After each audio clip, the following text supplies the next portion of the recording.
10 বছর ধরে প্রশাসনকে জানিয়েও কোনো কাজ হয়নি, তার জন্য আমাদের পথ অবরোধ চলছে। প্রশাসনকে আমাদের দাবি মানতে হবে, প্রশাসনকে আমাদের দাবি মানতে হবে। চলছে প্রশাসনকে অবিলম্বে হানার কাজ চালু করতে হবে। দীর্ঘ 10 বছর ধরে জানিয়েও কোনো কাজ হয়নি, তার জন্য আমাদের পথ অবরোধ অবিলম্বে হানার কাজ করতে হবে। দীর্ঘ 10-15 বছর ধরে আমাদের একটা কালসভার মাঠে হানা পড়েছিল। সেই হানা দীর্ঘ 10 বছর ধরে বেঁধে দিবে করে প্রশাসনকে আমরা বারবার দ্বারস্থ হয়েছি। আমরা ইরিগেশন দপ্তরে বারবার দরখাস্ত দিয়েছি, মাস পিটিশন আকারে দিয়েছি, গ্রাম পঞ্চায়েতে দিয়েছি, ব্লকে দিয়েছি, সমস্ত স্তরে আমরা জানিয়েছি বারবার ধরে।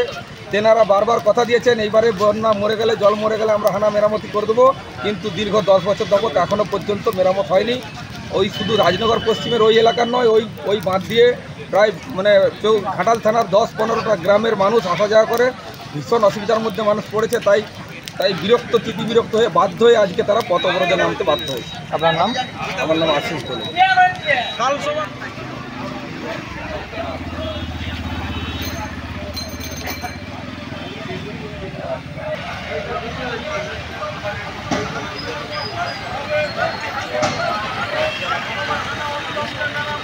ঠিক আছে,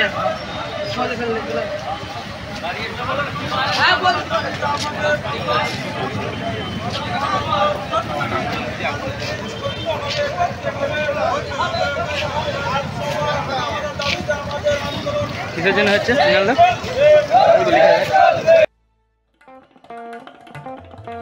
দেশ থেকে বিদেশ, জেলা থেকে ব্লক, রাজনীতি, খেলা, বিনোদন সমস্ত খবরে টাটকা আপডেট পেতে সাবস্ক্রাইব করুন আমাদের চ্যানেল হলদিয়া লাইভ।